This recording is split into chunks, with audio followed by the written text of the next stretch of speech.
Hi everybody, this is lecture number 5, unit 6, All Revolutions Display a Pattern, Social Stuff from the 1800s. The 1800s are obviously a revolutionary period for Europe. They went through the agrarian and industrial revolution. There were political revolutions. There were economic revolutions and new theories like capitalism and Marxist socialism. Well, the 1800s will also result in social revolutions. That's to say, there will be many new ideas about how society should operate. Many of these ideas built on ideas that were from the Enlightenment period. Some of these competing theories I've already talked about in my prior lectures. I'm going to describe all of these theories today and then look at all of them under the GENOS lens. What you might want to do on your note sheet is draw a chart right now that has 2 columns. So draw a chart with 2 columns. And then your chart should have 5 rows. So take a moment maybe to pause the lecture and draw a chart with 2 columns and 5 rows. Okay, now that you've done that, on one side of your chart write down theories, and on the other side write down explanation. Okay, so here are the theories you need to write down in each row. Liberalism, that's the first one. The second one, Conservatism. The third one, Social Darwinism. The fourth one, Social Reformism. And finally, Socialism. All right, so write those down. Again, you should have 2 columns, 5 rows, because we're going to be talking about 5 different theories and give an explanation for each of those theories. Okay, now I'm going to explain each of these with the help of a handy review guide called Prentice Hall's Review, Global History and Geography. And a quick heads up here about liberalism and conservatism. Those 2 theories can be political or economic and social. I'm looking at them in this lecture more as economic and social in nature, just so you know. All right, let's start with liberalism. Liberalism is a theory that calls for increased individual rights. This theory has its roots in the Enlightenment. Okay, so it has its roots in Enlightenment thought as well as the French Revolution. The main purpose of government, according to liberals, was to protect individual liberties and not have the government, involved. So a great example of liberal economic theories back then, believe it or not, would have been Adam Smith's theory about laissez-faire economics and capitalism. So that's an example of liberalism. All right, conservatism. Typically political conservatives in society want things to remain unchanged from previous generations. They tend to reflect views from the monarchs, aristocracy, the nobles.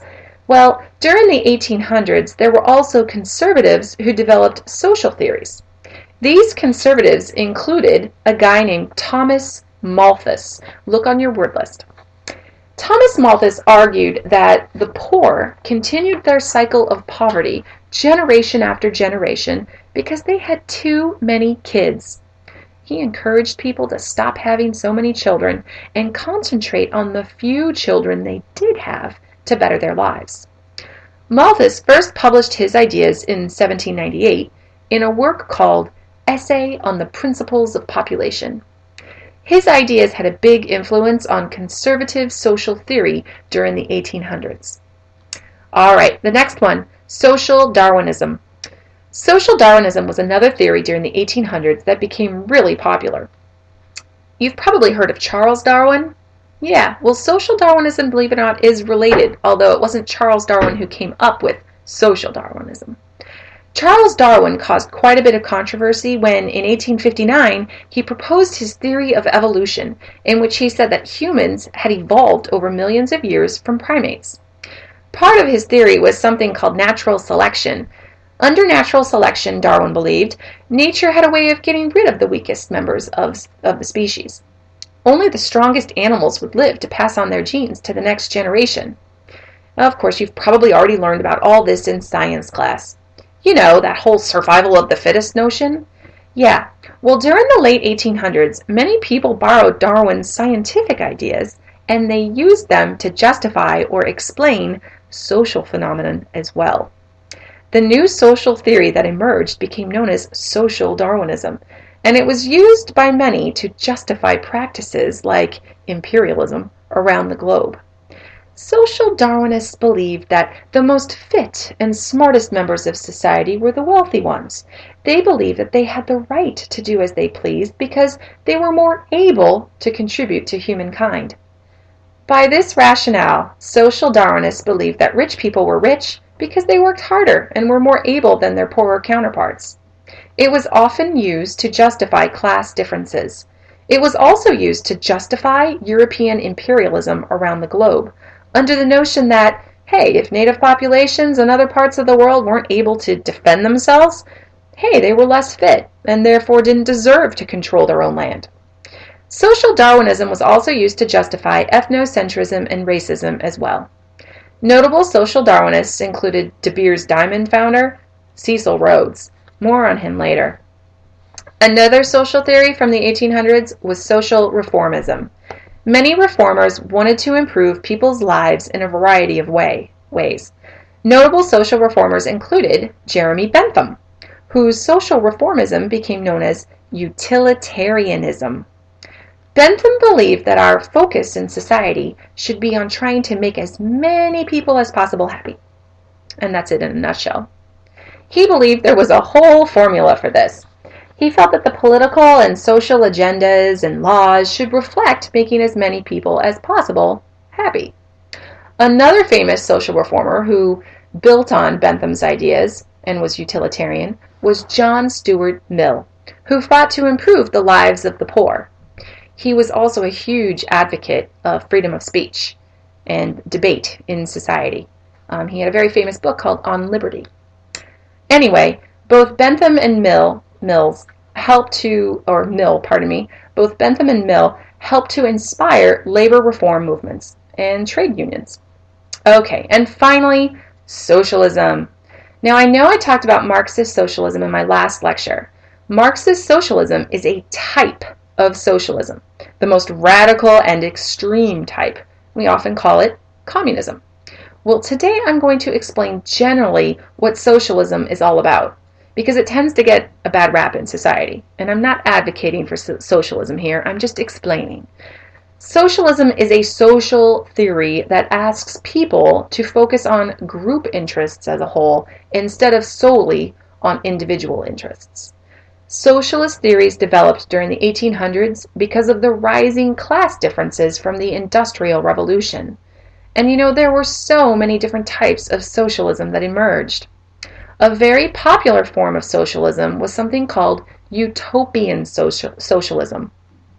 Some of the utopian socialists attempted to create self-sufficient communities in which all property was collectively owned and where everyone could work together for the collective good. A famous utopian socialist was a guy named Robert Owen, who set up a utopian factory community in Scotland. Today, socialism is used in varying degrees around the world. Public services are paid for by governments, like public schools, fire departments, police departments, and welfare programs, using tax dollars. Some countries use more of their resources than other countries to provide services for their people, depending on popular beliefs and policy. The most extreme or radical form of socialism is Marxist socialism, or communism. So the next time someone you know calls someone else a socialist in a derogatory way, you might want to ask them which type of socialist they mean exactly, because no one country practices socialism the same way. And if your nation has any public service, like creating public roads or stoplights, then hey, you've got socialism to some degree. Alright, so we have just looked at 5 various social theories from the 1800s: liberalism, conservatism, social Darwinism, social reformism, and socialism. So now let's sum everything up and examine all of these, yep, you guessed it, by using our GENOS lens. Okay, so label somewhere in your notes why social theories were revolutionized or revolutionary during the 1800s. GENOS, here we go. Government problems, G. Obviously, certain segments of the population didn't feel adequately represented in government. Another way to say this, Many people felt disenfranchised or left out of government policy. Social and political reforms were most often demanded by those people. All right, E, economic problems. You know, I've said this before, there was a huge difference between the rich and poor in the early to mid-1800s. These class differences inspired social theories like socialism, in which people felt the need for the government to provide more services for the general public. N, new ideas and philosophies. Thinkers during the 1800s created theories to help improve the plight of the poor. Some thinkers fought to justify conservative governments. People continued to build on ideas from the French Revolution and Enlightenment periods, such as theories about individualism and liberty. O, other revolutions. Most of the social theories from the 1800s were inspired by the Industrial Revolution. All right, and S, social inequality. Profound differences between the poor factory workers and rich factory owners will create class conflicts throughout the 1800s. Thanks for listening. Bye.